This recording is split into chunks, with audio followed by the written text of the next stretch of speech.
পেশিবাদী এখন একতন্ত্র কায়েম করে আজীবন ক্ষমতা থাকার যে পায়তারা করেছিল, সেই পেশিবাদী সরকার দেখেছিলেন আমাদের দেশনেত্রী বেগম খালেদা জিয়াকে ওই ক্যান্টনমেন্টের বাসা থেকে এক কাপড়ে যেভাবে বের করে দিয়েছিল। আর এই দেশের জনগণ ছাত্র জনতার আন্দোলনের মাধ্যমে বাংলার 18 কোটি মানুষের প্রতিবাদের মাধ্যমে তাকে এই দেশ থেকে বিতাড়িত করা হয়েছে। আজকে যে আয়োজন করেছে তাদেরকেও ধন্যবাদ। আর যারা এই শীতকে উপেক্ষা করে দূর দূরান্ত থেকে কেন হাজির হয়েছেন তাদের প্রতি রইল আমার ধন্যবাদ ও কৃতজ্ঞতা। 1971 সালে 30 লক্ষ মা বোনের রক্তের বিনিময়ের মাধ্যমে এই দেশ স্বাধীন হয়েছিল। সেই স্বাধীনতার যে ঘোষক তিনি হলেন আমাদের শহীদ রাষ্ট্রপতি জিয়াউর রহমান ছিলেন, যার নেতৃত্বে এই দেশ স্বাধীন হয়েছিল। তার নামটি পেশিবাদী সরকার, স্বৈরাচারী হাসিনা সরকার বাংলাদেশের মাটি থেকে মুছে ফেলার যে ষড়যন্ত্র করেছিল, 5ই আগস্ট তথা জুলাই আগস্টের গণ অভ্যুত্থানের মাধ্যমে স্বৈরাচারী সরকার যত রকম চেষ্টা করেছিলেন, আমাদের নেতা শহীদ রাষ্ট্রপতি জিয়াউর রহমানকে মুছে ফেলতে পারে নাই মানুষের অন্তর থেকে। 18 কোটি মানুষের হৃদয়ের স্পন্দন যিনি শহীদ রাষ্ট্রপতি জিয়াউর রহমান, যিনি স্বাধীনতার ঘোষণা দিয়ে এই দেশকে রণাঙ্গনে যুদ্ধ করে এই দেশকে স্বাধীন করেছিলেন, সেই বীর মুক্তিযোদ্ধার দল আমরা করি।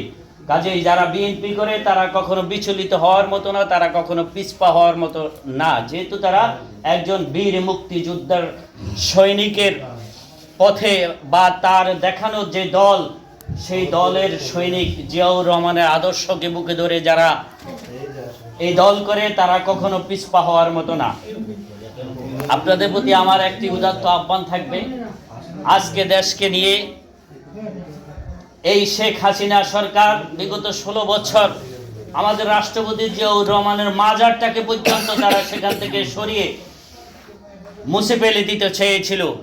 আমরা বহুবার আন্দোলন করেছি, তার জন্য হরতাল অবরোধ করা হয়েছিল এবং এই দেশের মানুষের যে বাক স্বাধীনতা, যে গণতন্ত্র, সেই গণতন্ত্রকে হত্যা করে এই দেশ। কাজেই বিএনপির রাষ্ট্রপতি শহীদ রাষ্ট্রপতি জিয়াউর রহমান এবং আমাদের মমতাময়ী দেশনেত্রী বেগম খালেদা জিয়া, তার সুযোগ্য উত্তরসূরি তারেক রহমান যেভাবে নেতৃত্ব দিয়েছেন এবং আগামী দিনে যে 31 দফা আমাদের মাধ্যমে আমাদেরকে দিয়েছেন, সেই 31 দফা নিয়ে আমরা আপনাদের মাঝে এসে হাজির হব।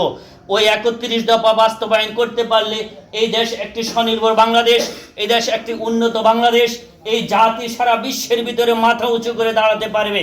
সেই 31 দফা বাস্তবায়নের জন্য আপনারা সকলে, আপনাদেরকে নিয়ে আমাদের সেমিনার করা হবে।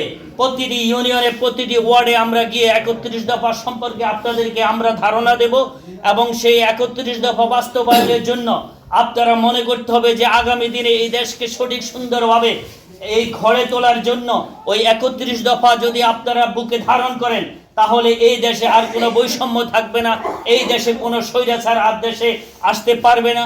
আপনার আমার যে ভোটের অধিকার, যে ভোটের অধিকারের জন্য, গণতন্ত্রের জন্য আমরা লড়াই করেছি, সেই গণতন্ত্র ইনশাল্লাহ বাস্তবায়িত হবে। আপনার ভোট আপনি দিতে পারবেন, আপনার ভোট যাকে, আমার ভোট আমি দেব, যাকে খুশি তাকে দেব।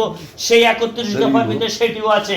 আপনি কিভাবে চলবেন, কিভাবে দেশকে উন্নত করবেন, কিভাবে এই জাতির সমাজ ব্যবস্থাকে উন্নত করবেন, ওই 31 দফার ভিতরে সবকিছু আছে।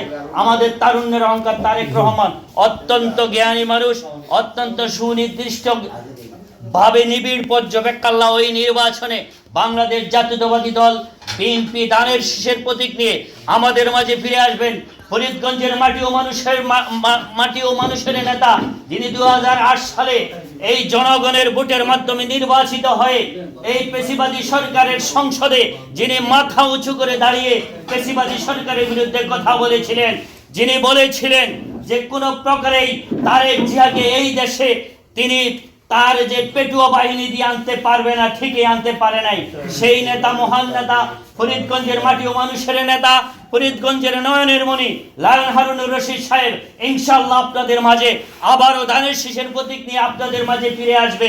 আপনারা সকলে সাদরে গ্রহণ করে যার যা কিছু আছে প্রতিটি বাড়িতে বাড়িতে গিয়ে, পাড়া মহল্লায়, সকল জায়গায় একজন একটি লায়ন হারুনের দুর্গ হিসাবে গড়ে তোলে বিপুল ভোটে আসনটি উপহার দিয়ে দেশনেত্রী বেগম খালেদা জিয়াকে আবারও সরকার গঠন করার সুযোগ দিবেন। আপনাদের প্রতি আমাদের আমরা